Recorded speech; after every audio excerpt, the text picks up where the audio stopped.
Estou lendo o livro de Isaías, um estudo acerca do livro de Isaías, a partir do capítulo 63, do 15 ao 19.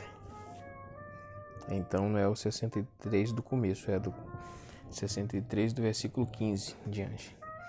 A oração reconhece solenemente que a deslealdade de Israel, já tão antiga, ainda não cessou, e que os desastres do século VI a.C. são castigos bem merecidos. A essa confissão, o profeta acrescenta vários pontos.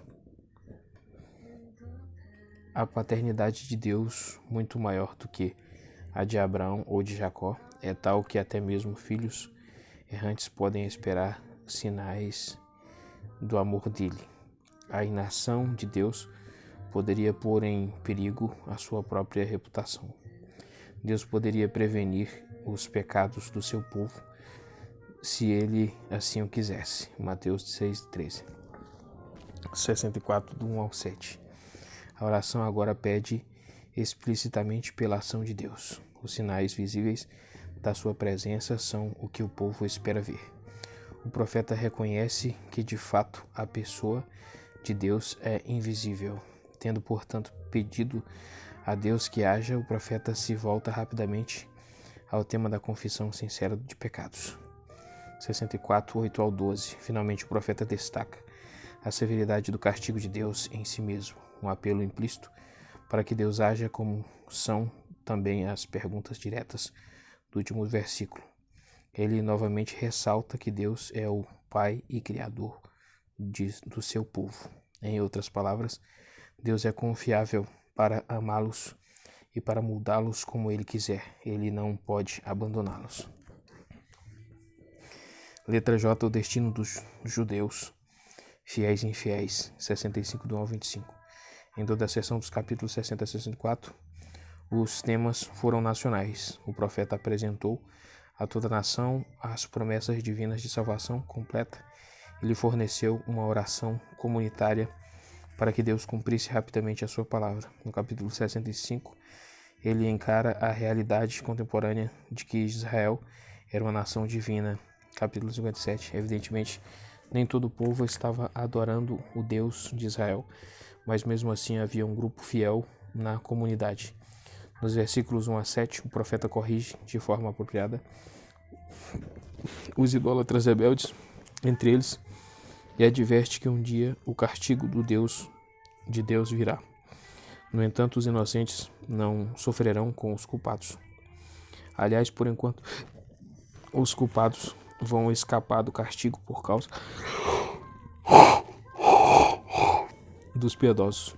No devido tempo, todavia, aqueles que adoram o Deus destino terão seu merecido destino. Observe o jogo de palavras, reproduzindo o hebraico nos versículos 11 e 12. E tão certamente quanto isso, os temores a Deus vão receber a sua bênção completa. Saron já era famosa por sua fertilidade, enquanto o árido Acor ainda se tornaria uma porta de esperança. Oséias 2:15. Os versículos 3 a 16, talvez no oráculo separado, destacam a certeza dos mesmos destinos futuros como um encorajamento aos piedosos e uma advertência séria aos apóstatas. O oráculo final do capítulo 17 a 25 ignora os idólatras e reforça as promessas de Deus a seu povo fiel.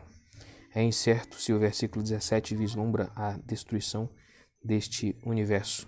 É mais provável que o profeta esteja prometendo a sua transformação numa era em que todas as dificuldades passadas serão esquecidas. O retrato pintado para nós é, ao menos em parte, o de uma segunda era patriarcal com toda a sua extraordinária serenidade e longevidade. O retrato idílico do versículo 25 é implicitamente messiânico, visto que é extraído da profecia messiânica do versículo 11. Ele resume o versículo 6:9. O efeito geral desse retrato do futuro não é extraterreno ou sobrenatural. Como em muitos textos dessa natureza, o seu ponto de partida são as coisas como eram, as realidades fortemente contrastantes do século VI a.C. Todas as dificuldades que então afligiam As pessoas tementes a Deus um dia seriam totalmente removidas. Deus havia prometido. Letra L, promessas finais e advertências severas, 66, do 1 ao 24. As divisões em parágrafos da NVI, junto com a alternância entre as seções em verso e prosa, servem para chamar a atenção para o fato de que o capítulo 66 contém uma variedade considerável de material. Os oráculos e partes de oráculos foram combinados para a apresentação das lições finais do livro. Em geral, predomina o mesmo tema do capítulo 65, a saber, o abismo entre os judeus fiéis e os infiéis, e entre os seus respectivos destinos. Os versículos 1 a 6 prevêem a reconstrução do templo sob Ageu e Zacarias, mas advertem que nem a reconstrução em si nem as ofertas de muitos sacrifícios vão em si agradar a Deus, que afinal não precisa de templo feito por mãos humanas. O que Deus gosta de ver é o homem que é humilde e obediente à palavra dele. A adoração falsa não é nada melhor do que a idolatria ostensiva, especialmente quando está associada à hostilidade contra os devotos. Hipócritas desse tipo, mais cedo ou mais tarde, embora não antes de o templo ser reconstruído, serão castigados. Versículo 6. Os versículos 7 a 16 retomam um tema anterior, o futuro bem-estar de Jerusalém, retratada em termos de uma mãe e seus filhos. A metáfora é sustentada até o final do versículo 14. O paradoxo reconfortante dos versículos 7 e 8 pretende chamar a atenção para a velocidade miraculosa com a cidade, agora em ruínas, quase abandonada, será reconstruída, recuperando população e prosperidade.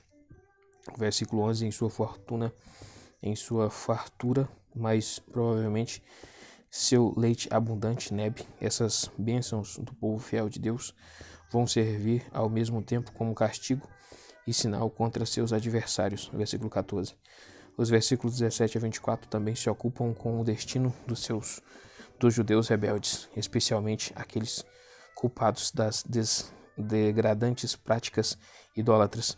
Não se sabe com certeza que ritual está sendo mencionado com a expressão que está no meio. Alguns estudiosos sugerem que a prática mencionada em Ezequiel 8, do 7 ao 13, está em vista. A última frase do capítulo, versículo 24, é uma advertência séria contra esses rebeldes. Contudo, dois temas mais alegres são também incluídos. A promessa renovada aos judeus fiéis, segundo a qual a nação será restaurada. Os exilados serão trazidos para a casa de todos os cantos do globo e nunca mais serão expulsos da sua herança.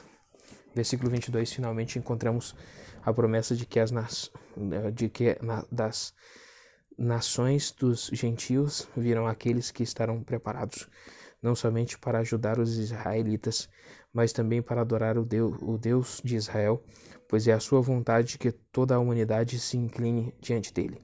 Nessa comunidade de fiéis, o nascimento não é barreira. Versículo 21, e assim está prefigurada a igreja. Assim, o livro de Isaías termina com a advertência aos judeus de que nem todos os descendentes de Israel são Israel, Romanos 9,6, e com o apelo a todos os homens parem de duvidar e creiam, João 20 a 27. Não, João 20, versículo 27. E aqui terminou então o livro de Isaías, o estudo de Isaías.